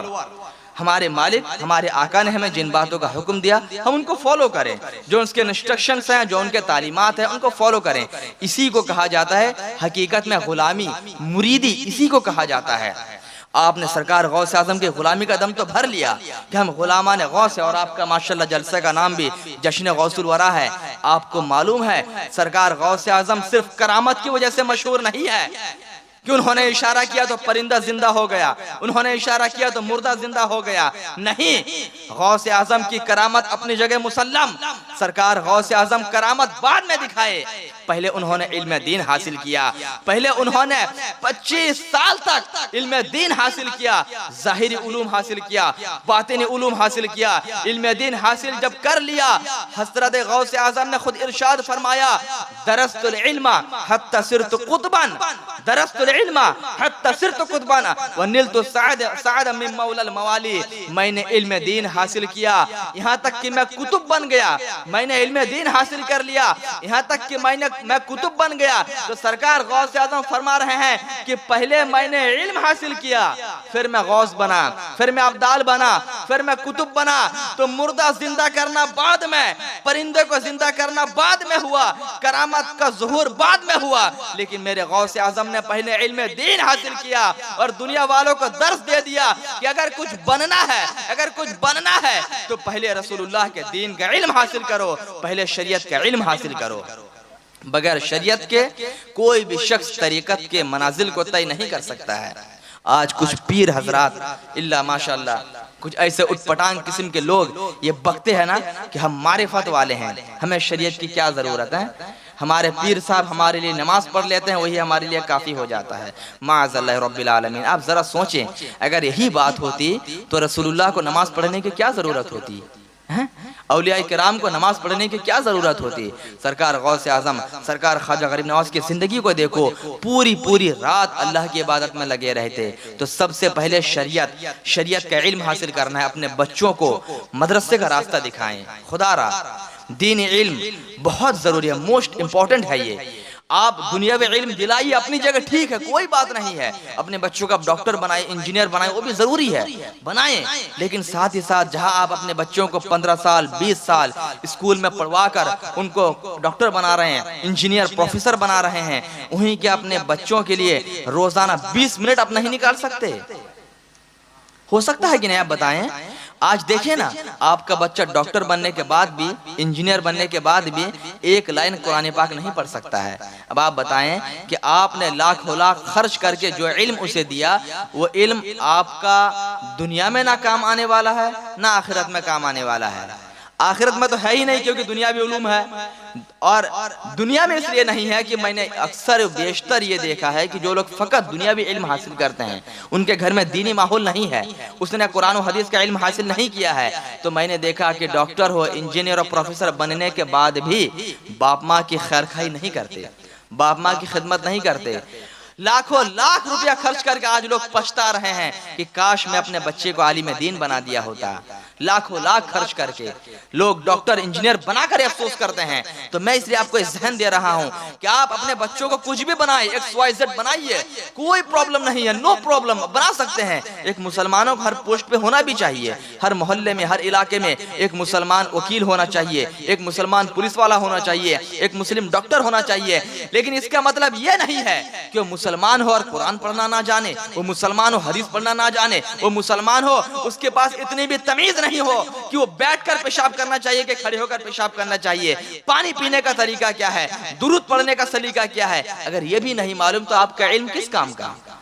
آپ نے لاکھوں لاکھ خرچ کر کے جس علم کو حاصل کیا، اگر آپ کو اتنی بھی تمیز نہیں ہے کہ حرام کیا ہے حلال کیا ہے، تو آپ کا ڈاکٹر بننا کس کام کا؟ اللہ کے بندو، آپ 20 سال اپنے بچوں کو پڑھا رہے ہیں، ٹھیک ہے، لیکن آپ 20 منٹ کم از کم اپنے بچوں کے لیے نکالیں۔ مدرسہ شہر مدینہ دور نہیں ہے کہ آپ کے بچوں کو رکشہ میں آنا پڑے، پیدل آ سکتا ہے آپ کا بچہ۔ 20 منٹ نکالیں، اپنے بچوں کو مدارس کا رخ کرائیں۔ اب یہی بچے جب ڈاکٹر بنیں گے تو سائیڈ بائی سائیڈ وہ قاری قرآن بھی بنیں گے، یہی بچے انجینئر بنیں گے تو سائیڈ بائی سائیڈ رسول اللہ کے حدیث کا علم جب اس کے سینے میں ہوگا تو وہ دنیاوی علم بھی حاصل کرے گا اور دینی علم بھی حاصل کرے گا۔ پھر وہ بچہ آپ کے لیے دنیا میں آنکھوں کا سرور ہوگا اور مرنے کے بعد آپ کی قبر میں جا کر فاتحہ بھی پڑھ سکتا ہے۔ ذہن پیدا کریں نا، سوچیں، گھر میں ماحول کریٹ کریں، صرف بکنے سے نہیں ہوتا ہے۔ ہم دنیاوی تعلیم کے لیے اپنے بچوں کے پیچھے لاکھوں لاکھ خرچ کر دیتے ہیں نا، ڈیلی ہمارے بچے رکشہ میں بھاڑا دے دے کر اسکول جا سکتے ہیں، کالج جا سکتے ہیں، لیکن آپ کے گھر کے بغل میں مدرسہ ہے، آپ کے گھر کے بغل میں مسجد ہے، 5 وقت وہاں اذان ہوتے ہیں۔ ہم نے کبھی اپنے بچوں کو کہا ہے کہ جاؤ نماز پڑھ کے آ جاؤ؟ کہیں گے بھی کیسے؟ ہم خود نہیں پڑھتے، کہیں گے بھی کیسے؟ ہم خود نہیں پڑھتے نا۔ ایک آدمی، کیا بتائیں، ایک آدمی گھوم رہا تھا، اس کی گائے جو ہے، وہ جانور جو ہے، گھومتے گھومتے مسجد کے اندر آ کر گھس گئی۔ اب مسجد کے اندر گائے نے، جانور نے گوبر کر دیا۔ جب گائے وہاں سے نکلی تو پہچان ہوئی کہ کس شخص کا یہ جانور ہے، کس کا یہ جانور ہے۔ اب امام صاحب نے اس کے مالک کو پکڑ کر امام صاحب نے پوچھا کہ ارے بھائی، آپ کا جانور مسجد کے اندر آ کر گوبر کر دیا، ذرا اس کو باندھ کے رکھیے، قاعدے سے رکھیے، سنبھال کے رکھیے۔ اس آدمی نے کہا کہ امام صاحب وہ میرا جانور ہو ہی نہیں سکتا ہے۔ امام صاحب نے کہا نہیں، لوگوں نے کہا کہ آپ ہی کا جانور تھا، آپ ہی اس کے مالک ہیں۔ کہا کہ نہیں حضور، وہ میرا ہو ہی نہیں سکتا ہے۔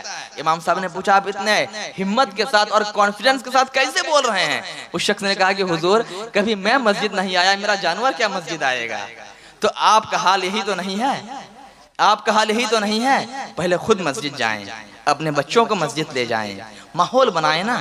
ہم مسلمان ہیں، آپ بتائیں اگر آپ مسجد جائیں گے نماز پڑھنے کے لیے کیا نقصان ہو جائے گا؟ ہم بولتے ہیں نا کہ کام کاج میں نقصان ہو جائے گا۔ ارے بھائی، کام کاج کس کام کا؟ اگر ہم نے 5 وقت کی نماز ادا نہیں کی، اگر ہم نے اپنے رب کو راضی نہیں کیا، تو یہ کام کاج، یہ روزی کس کام کی؟ روزی روٹی کا مالک تو اللہ رب العزت ہے۔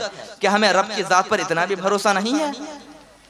ہم یہ سوچتے ہیں نا، اکثر و بیشتر اس میں تو ہمارے علاقے میں کانٹریکٹر لوگ ہیں، فرنیچر والے ہیں، لوگ یہ سوچتے ہیں نماز پڑھیں گے، چہرے پہ داڑھی رکھیں گے تو کہیں پارٹی آرکیٹیکٹ ناراض نہ ہو جائیں۔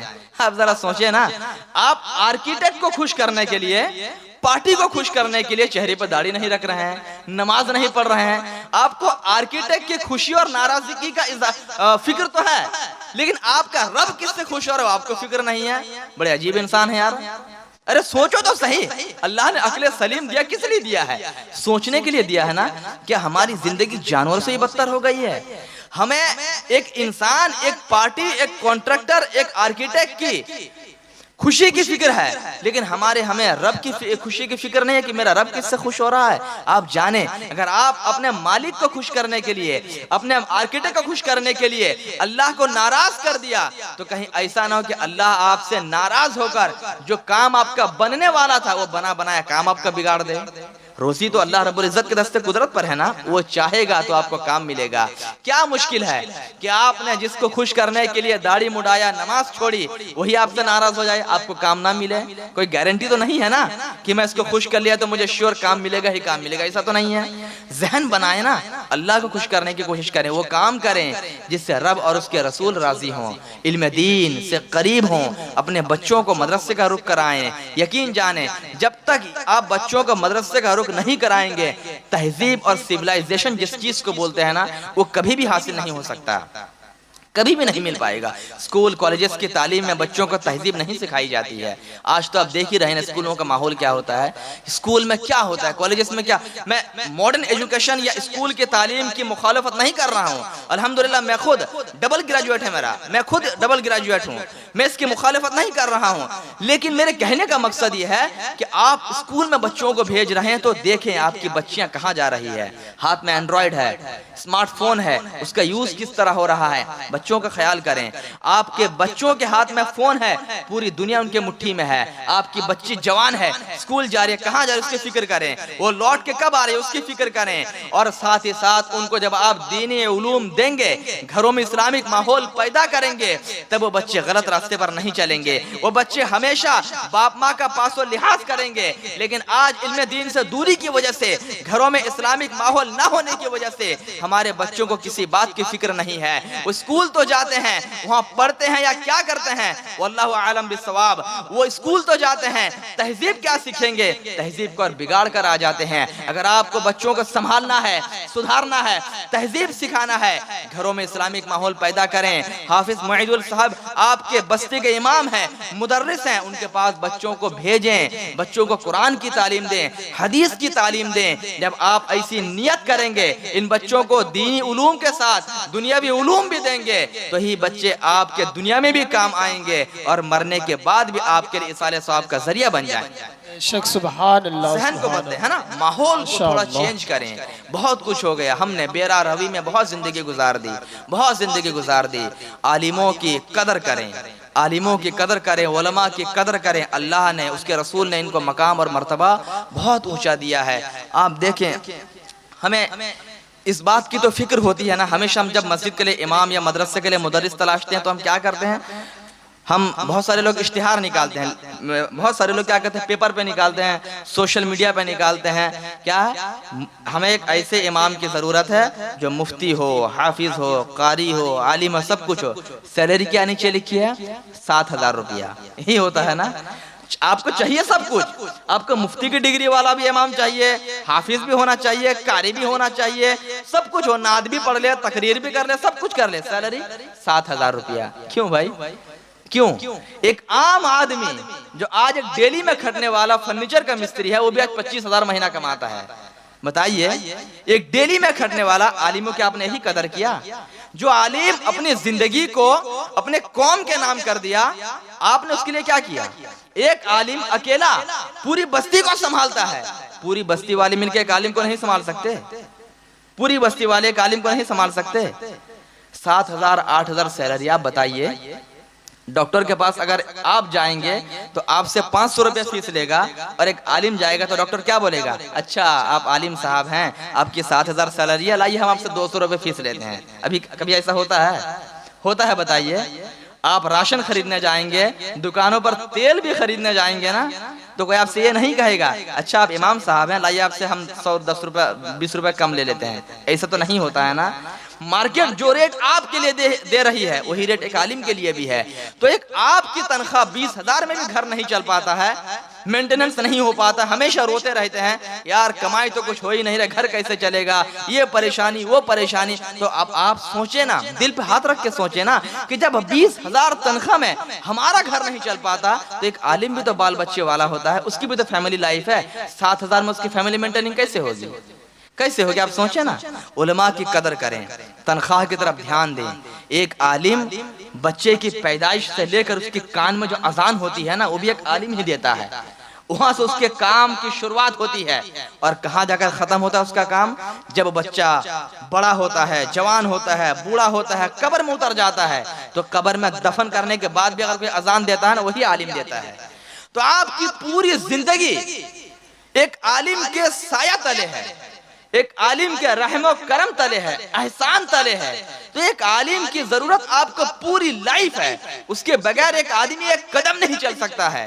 لیکن ہم نے علماء کی قدر ہی نہیں کی, ہم نے علماء کے مقام اور مرتبہ کو سمجھا ہی نہیں. ہم بس اتنا جانتے ہیں کہ وہ نماز پڑھا رہے ہیں, بس ان کی ڈیوٹی بہت شارٹ ہے. ایسا نہیں ہے. 5 وقت کی نماز کی ذمہ داری کبھی لے کے دیکھیے, ایک ہفتہ امام بن کے دیکھیے, آپ کو محسوس ہو جائے گا کہ یہ ڈیوٹی دیکھنے میں تو 5 وقت کی ہے لیکن آدمی 24 گھنٹے کے لیے باؤنڈڈ ہو جاتا ہے, بالکل گھر جاتا ہے. وہ اگر کہیں جاتا بھی ہونا فوراً سوچتا ہے کہ یار ظہر کے نماز کا وقت ہو رہا ہے, عصر کی نماز کا وقت ہو رہا ہے, ہمیشہ وہ ایک گھرا رہتا ہے. تو یہ ذمہ داری بہت بڑی ذمہ داری ہوتی ہے. لہٰذا اپنے علماء, اپنے قوم کے امام, اپنے رہنما, اپنے طلبہ, ان کی خدمت کیا کیجئے, ان حضرات کی ہمیشہ فکر کیا کیجئے.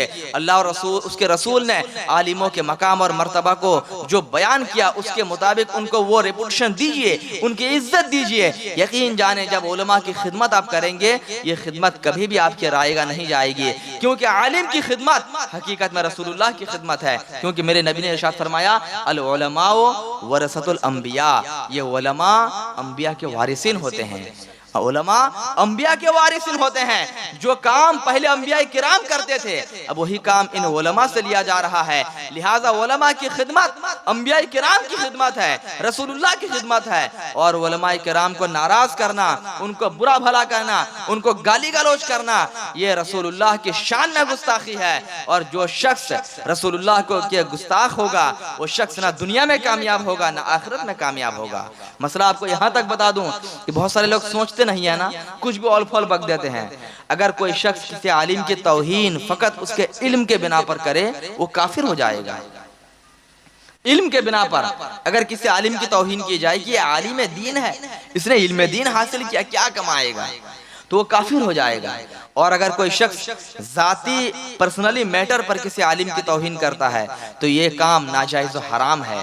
بہرحال ہمیشہ عالم کی خدمت کرنی چاہیے, عالم کی تعظیم کرنی چاہیے. اور اگر آپ سے یہ بھی نہیں ہو سکتا ہے تو زبان کو بند رکھے نا.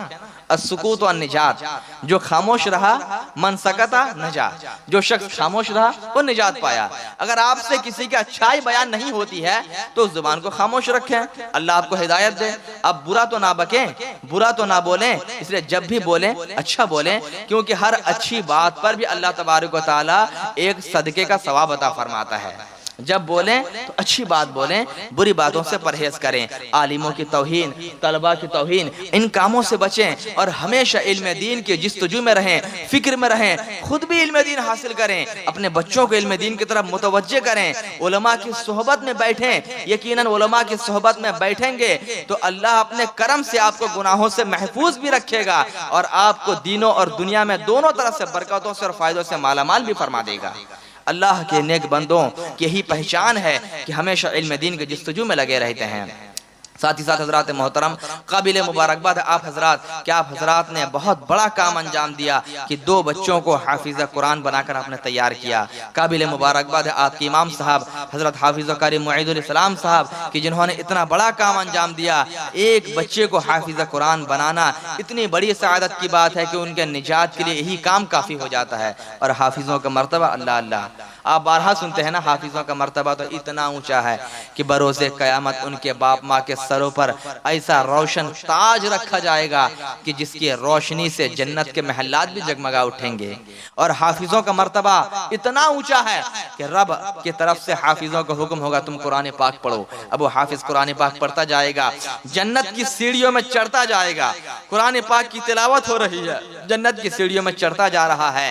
جب وہ قرآن پاک پڑھتے پڑھتے سیڑھیوں کو چڑھتے چڑھتے قرآن پاک مکمل کر لے گا، رب کی طرف سے آواز آئے گی، اے میرے بندے تو نے قرآن پڑھتے پڑھتے جتنی سیڑھیاں چڑھے، جتنے محلات کا گشت کیا، جتنا ایریا تم نے گھوم لیا، وہ سارا علاقہ تمہارا ہو گیا ہے۔ یہ رب کی طرف سے حافظوں کا انعام عطا کیا جائے گا۔ اتنا اونچا مرتبہ حافظوں کا ہے۔ آپ اپنے بچوں کو حافظ قرآن بنائیے، عالم دین بنائیے۔ اگر اتنا نہیں کر سکتے تو کم از کم مدرسے میں ضرور پڑھائیے، مدرسے میں بچوں کو ضرور داخلہ کرائیے، بھلے 6 مہینہ سال بھر کے لیے ہے، آپ کا بچہ یقیناً مہذب بن جائے گا، تہذیب اس کو آ جائے گی کہ ہمیں بڑوں کے ساتھ کیسا سلوک کرنا چاہیے۔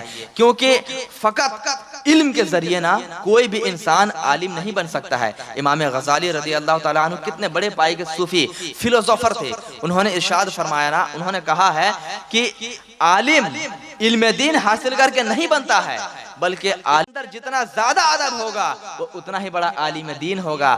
کیونکہ اگر فقط علم کے بنا پر آدمی عالم بن جاتا تو ابلیس کے پاس تو بہت علم تھا، ابلیس کے پاس تو بہت علم تھا، اتنا علم تھا کہ اس نے فرشتوں کو بھی پڑھایا، معلم الملکوت کہا جاتا ہے، وہ فرشتوں کو تعلیم دیتا تھا، اتنا علم تھا، لیکن تھا وہ بے ادب۔ حضرت آدم علیہ السلام جو نبی تھے، نبی کا گستاخ تھا، رب کے فرمان کا گستاخ تھا، بے ادب تھا، تو اسی لیے علم کے بنا پر کوئی عالم نہیں بن سکتا ہے، کوئی بڑا آدمی نہیں بن سکتا ہے۔ اگر آدمی بنتا ہے تو ادب کے بنا پر بنتا ہے، تہذیب کے بنا پر بنتا ہے۔ اسی لیے کسی اچھے نے کہا ہے کہ آدمی شکل سے نہیں عقل سے پہچانا جاتا ہے۔ عقل کا استعمال کریں، اپنے بچوں کو ادب سکھائیں، اپنے بچوں کو تعظیم سکھائیں۔ آج اس گلوبلائزیشن کے دور میں، اس موبائل اور انٹرنیٹ کے دور میں بچے جس تیزی کے ساتھ غلط راستے کی طرف بھاگ رہے ہیں، جس تیزی کے ساتھ غلط کام کی طرف بھاگ رہے ہیں، اس کا آپ حساب بھی نہیں لگا سکتے۔ کبھی آپ کروم وغیرہ میں سرچ کر کے دیکھیں کہ آج سب سے زیادہ کس سائٹس کا یوز ہو رہا ہے، یوٹیوب میں جا کے دیکھیں سب سے زیادہ لوگ کس چینل کو دیکھ رہے ہیں، تو آپ یقین جانیں گے سب سے زیادہ یوٹیوب پہ، گوگل میں اگر کسی چیز کو سرچ کیا جا رہا ہے تو گندے مناظر کو سرچ کیا جا رہا ہے، گندی چیزوں کو سرچ کیا جا رہا ہے۔ تو آپ بتائیے، آپ کا بچہ جس کے ہاتھ میں آج ایک اینڈرائیڈ ہے، آج تو پھر کیا بتائیں، ایسا ماحول ہو گیا کہ لاک ڈاؤن کے پیریڈ میں ہر بچے کے ہاتھ میں موبائل تھما دیا گیا۔ اسکالرشپ کے نام پہ 10,000 دے کر کے حکومت کی طرف سے ہر بچے کے ہاتھ میں موبائل تھما دیا گیا۔ وہ بچہ کیا آن لائن کلاسز کریں گے؟ کبھی آپ نے سوچا کہ کس آن لائن کلاس کتنا کر رہا ہے اور آف لائن وہ کیا کر رہا ہے؟ کبھی آپ نے سوچا بھی ہے؟ اس سے بچوں کو نقصان کے سوا کچھ بھی نہیں ہوا۔ ان 2 سالوں میں لاک ڈاؤن کے پیریڈز میں آن لائن کلاس کے نام پہ جن بچوں کے ہاتھ میں موبائل پڑا، ان کی زندگی کس قدر تباہی کے دہانے پر گئے، آپ ذرا غور کر کے دیکھیے۔ کچھ تو فری فائر میں الجھ کے رہ گئے، کچھ تو پب جی میں الجھ کر رہ گئے۔ اگر آپ اپنے بچوں پر دھیان دیے ہوتے نا، یہ 2 سال کا جو لاک ڈاؤن کا دور گزرا نا، اتنا گولڈن اپورچونٹی آپ کے پاس تھا، اتنا اچھا موقع آپ کے پاس تھا کہ 2 سال میں آپ کا بچہ شاندار قرآن پاک کو پڑھنا سیکھ جاتا۔ لیکن ہم نے وقت کی قدر نہیں کی نا، ہم نے دیکھا کہ چھٹی ہے، چھٹی کے نام پر ہم نے اپنا بھی وقت برباد کیا، اپنے بچوں کی قیمتی 2 سال کو ہم نے برباد کر دیا۔ اللہ تبارک و تعالیٰ سب کو موقع دیتا ہے۔ روایت میں آتا نبی پاک نے ارشاد فرمایا، نعمتان مغبون فیہما کثیر من الناس الصحت والفراغ۔ اللہ کی 2 نعمتیں ایسی ہیں جس کے بارے میں انسان غفلت میں پڑا ہے، انسان کو احساس نہیں ہے کہ اللہ کی کتنی بڑی نعمت ہے۔ اس میں سے ایک نعمت کا نام فرصت ہے، تو اللہ بندوں کو فرصت کا اوقات دیتا ہے۔ تو یہ لاک ڈاؤن کا پیریڈ، یہ 2 سال 2.5 سال اتنا اچھا سنہرا آپ کے پاس وقت تھا۔ اگر آپ چاہتے خود بھی قرآن پاک پڑھنا سیکھ جاتے، نماز سیکھ جاتے، اپنے بچوں کو مدرسہ بھیجتے تو بچہ خود پڑھنا سیکھ جاتا، نماز سیکھ جاتا، اتنا اچھا موقع تھا۔ لیکن ہم نے کیا کیا؟ بچوں کے ہاتھ میں اینڈرائیڈ تھما دیا۔ اب وہ بچے کیا کر رہے ہیں، کیا دیکھ رہے ہیں، ہم نے ذرہ برابر اس کے بارے میں نہیں سوچا۔ اللہ کے بندو، اگر آپ چاہتے ہیں کہ آپ کا بچہ نیک اور سلیقہ مند بنے، بڑھاپے میں آپ کا سہارا بنے، بنیں، اپنے بچوں کی فکر کریں، اپنے بچوں کو تہذیب سکھائیں، ادب سکھائیں۔ اگر آج آپ سنبھل گئے تو آپ کا بچہ سنبھل جائے گا، لیکن اگر وہ بچہ ہاتھ سے نکل گیا تو بڑھاپے تک پھر اس بچوں کا آپ کنٹرول میں نہیں لا پائیں گے۔ اس لیے بچپنے میں اپنے بچوں کو تہذیب سکھائیں، اور تہذیب کی بہت بڑی جگہ مدرسہ اور مسجد ہوا کرتی ہے۔ بچوں کو مدرسہ بھیجیں، ساتھ میں مسجد لائیں اور بچوں کو تہذیب سکھائیں، علماء کی صحبت میں بیٹھائیں، تب آپ کا بچہ تہذیب والا بن پائے گا۔ یقیناً یہ ساری چیزیں سوچنے کی ہے، فقط جلسہ کر لینا، بہت ساری لائٹنگ کر دینا، لاکھوں روپے خرچ کر دینا، یہ کامیابی کی دلیل نہیں ہے۔ اگر اس جلسے سے آپ میں سے ایک آدمی بھی کوئی سبق، کوئی درس لے کر یہاں سے اٹھتا ہے کہ ہاں آج ہمیں جشن غوث الورا سے، جشن دستار بندی سے یہ پیغام ملا، یہ میسج ملا، تو یقیناً آپ کا پورا جلسہ کامیاب ہو جائے گا۔ لیکن اگر اس جلسے سے ایک بھی میسج نہیں جاتا ہے، ایک بھی پیغام آپ کو نہیں ملتا ہے، آپ کو نصیحت نہیں ملتی ہے، تو آپ ہزار لاکھوں روپے خرچ کر کے بھی ناکام ہیں، آپ کا جلسہ فلاپ ہو جائے گا۔ اسی لیے جلسوں میں آئیں تو کچھ باتیں لے کر جائیں۔ یہ ایسے جلسے، ایسے پروگرامات روز روز تو نہیں ہوتے ہیں نا۔ افسوس ان لوگوں پر ہے، افسوس ان لوگوں پر ہے جو فقط کھانے آئے تھے اور کھا کر چلے گئے۔ ایسے موقع بار بار نہیں ملتے ہیں۔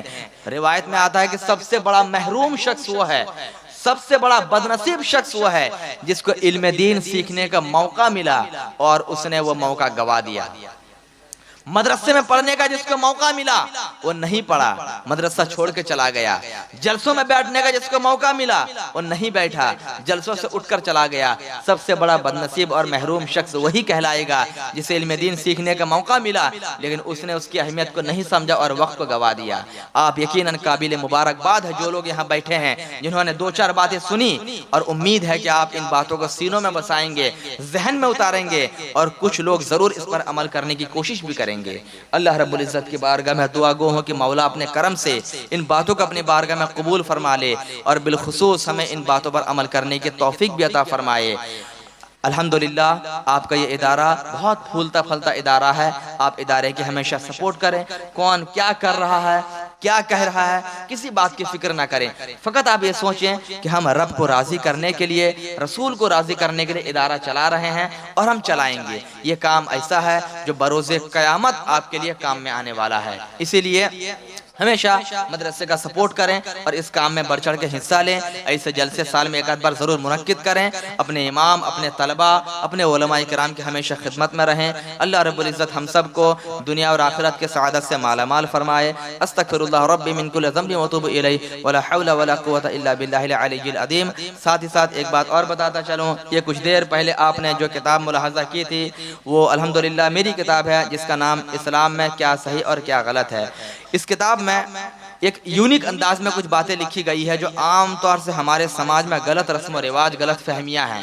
جیسے ایک دو مثال آپ کو بتا دوں، بہت سارے لوگ آج بھی یہ سوچتے ہیں نا کہ اگر کتا بدن سے ٹچ ہو جائے تو لوگ یہ سوچتے ہیں کہ پورا بدن ناپاک ہو جائے گا، یہ سوچتے ہیں نا۔ اسی طرح کچھ لوگ یہ خیال رکھتے ہیں کہ عورتیں جب ناپاکی کے ایام میں ہوتی ہیں، پیریڈز میں ہوتی ہیں، تو شیرنی نہیں بنا سکتی ہے، شب برات میں حلوہ روٹی تیار نہیں کر سکتی۔ یہ سب غلط فہمیاں، غلط رسم و رواج ہے۔